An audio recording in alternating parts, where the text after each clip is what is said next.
Hello, excuse me. Hello, and welcome to a new video.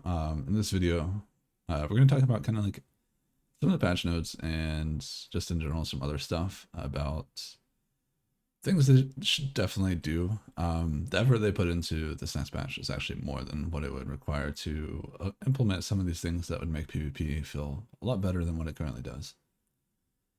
But let's start with it. The main thing that I saw from the patch notes that's relatively interesting at all for any player whatsoever is that they're making gearing a little bit more easy, which is great. This means I can get PvE gear without really having to do raids, which is great. And that means I can start parsing again, which was something I enjoyed last expansion. It's not something I can really do anymore because I don't really have the gear to do so. But skipping over that, increasing the limit from 4 players has been overall a negative outcome for PvP and PvP health overall. Well, it is fun to play with a lot of players and a lot of matches where you can play 8 versus 8 or 7 versus 7, stuff like that. Ultimately, it does not help the overwhelming majority amount of players that actually do end up PvP. It's a negative for them, it isn't fun for them, it isn't fun for most people that just don't feel like playing with people right now, or don't have anybody to play with. And overall, really, it doesn't help matchmaking at all. And I don't want to get into that because it gets really complicated really fast. And anybody, if a developer actually does watch this, they probably understand why it makes it more complicated. Anyway, going into the core of it, there's a lack of incentives for players to contribute. How to describe that is that if they feel like the match is lost, there is no penalty for them to go and AFK, do the bare minimum, or hide for the rest of the game. There's no punishment for that. They still get relatively the same amount of rewards because all they have to do is go AFK on a defense node. It just isn't a good or healthy design for PvP.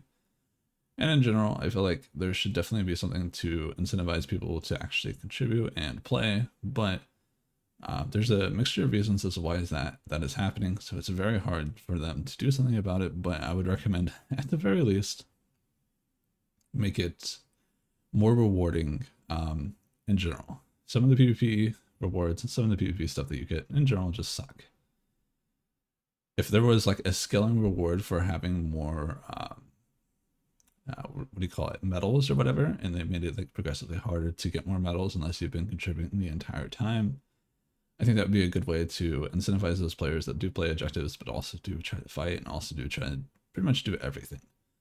There should be something to reward those players, and I do feel like there's just a lack of rewards and lack of incentive in general for those players to preferably be rewarded for their role. Obviously, it would need to be specialized per like role and sometimes class, because some classes are able to just get more medals than others, Juggernaut being a prime example.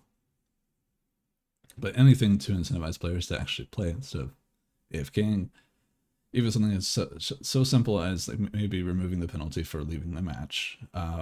Obviously, I think serial leavers should still be punished greatly. Maybe have it where you get like 2 leaves, forgiveness, you know, if somebody DCs like once or twice, you know, 2 leave forgiveness every like 3 hours or something would be relatively good. I think it would be a net positive, and players' mentality would be a little bit better. And then bridging that into the mercy rule does exist, but it only exists if there's too many people that have basically left and there's been no backfills. I think there should be more of a mercy rule when there's too much of a lead, and or there's a support role mismatch. Let's say you have 1 healer versus 2 healers and your healer ends up leaving, right? I feel like that match should end within the minute or even 30 seconds after. That match will no longer be fair, and mercy should be given. Then bridging that into balancing matchmaking, which is something that'll just basically never happen. Sometimes it will be a little bit more close, but for the most part, it's probably never going to really happen. Reducing the player amount is going to make balancing just a lot better with matchmaking, and then also limiting it back to 1 tank, or not limiting it back, but basically limiting it to 1 tank instead of 2 tanks or more. Because you're trying to match support roles, and sometimes you can see 3 to 4 tanks, and that's just not fun. Limit it to 1 tank unless it's 2 pre-mades on 1 team and they both have a tank and healer. That should be the only way you should ever see 2 tanks on 1 team. It'd make the game 10 times more fun, and it would also incentivize players that play tank to actually tank instead of just playing it to survive longer.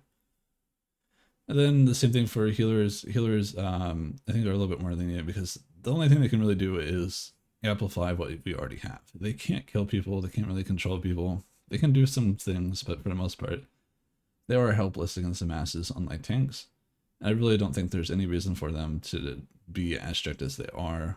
For matchmaking, I think up to 3 would be completely fine. 2 is not a limit that should be as heavily enforced. And then lastly, going into bolster, basically players without augments are missing 5,000 to 6,000 stats. Please just give them something for missing their augments. It would just make the game 10 times better. Other than that, I hope you guys have a wonderful rest of your day, and I'll see you later.